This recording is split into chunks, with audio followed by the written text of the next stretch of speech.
If you've just been sued, stop. Don't watch this video. Don't watch it now.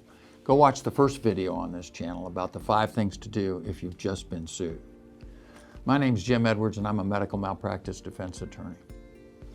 Now, I was in the Army for a while, and for a while I got to lead a recon platoon. Great job.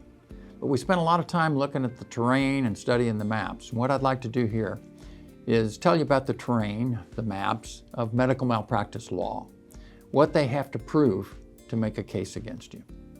Now, there's 4 things they've got to prove, and I want you to picture 4 links in a chain, all right? The first link is negligence. The second one is causation. The third is foreseeability, and the 5th is damages. Negligence, causation, foreseeability, and damages.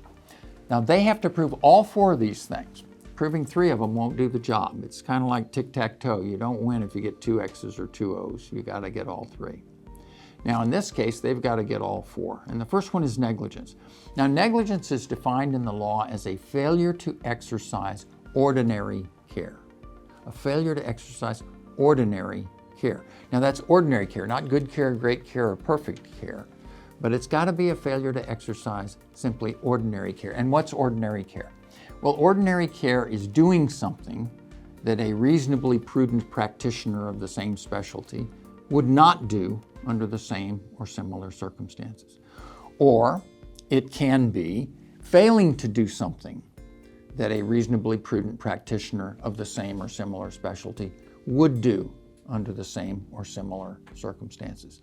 So negligence requires them to prove first what the reasonably prudent obstetrician, dentist, veterinarian, nurse practitioner would do or would refrain from doing, and then they have to prove a violation of that rule. Now, we defend on all 4 of these circles, on all 4 of these ridge lines: negligence, causation, foreseeability, and damages. But the first and best is defending on negligence. Our position is, even if a complication occurred, even if something bad happened, that it happened in spite of you and the other physicians and nurses and healthcare providers who were involved in the patient's care, in spite of the fact that y'all were being very, very careful. One of the examples we use is who hadn't been very careful carrying a pitcher of water or something and spilled it anyway. And that's not negligence. So what we want to do is begin the defense by truthfully pointing out that what you did was reasonable under the circumstances, even if something bad happened, even if a complication occurred during surgery or something along those lines.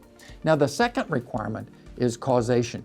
That negligence, your negligence, has to cause the damages. Now, if there's multiple defendants, they have to prove each defendant was negligent and that the negligence of each defendant caused the damages or contributed to the cause of the damages.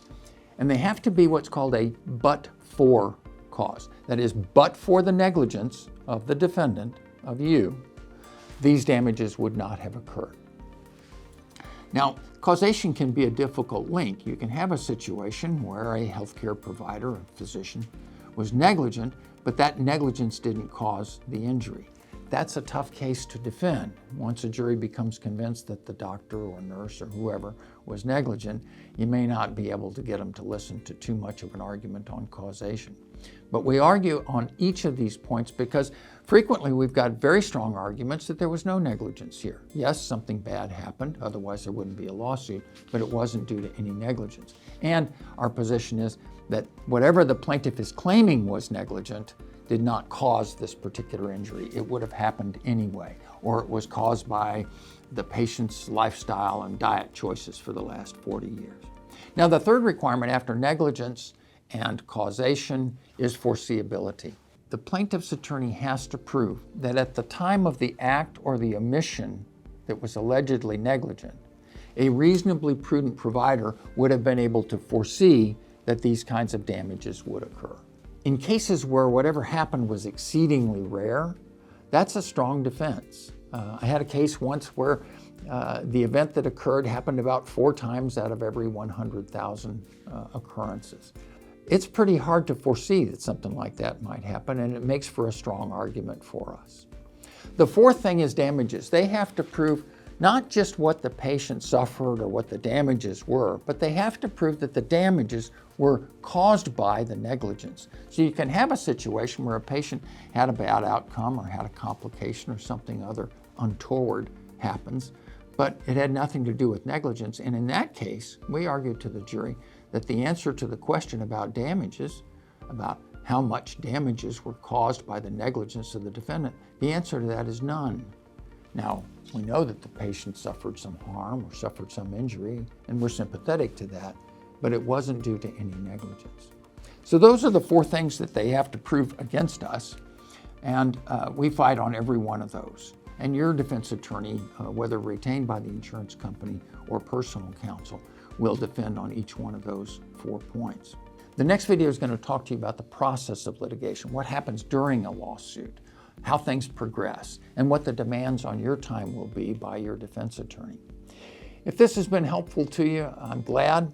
Please return the favor, like, follow, and subscribe to this channel, and best of luck in your medical malpractice lawsuit. In fact, I hope you don't have a medical malpractice lawsuit. I hope you're just gathering information for when the day comes that you do.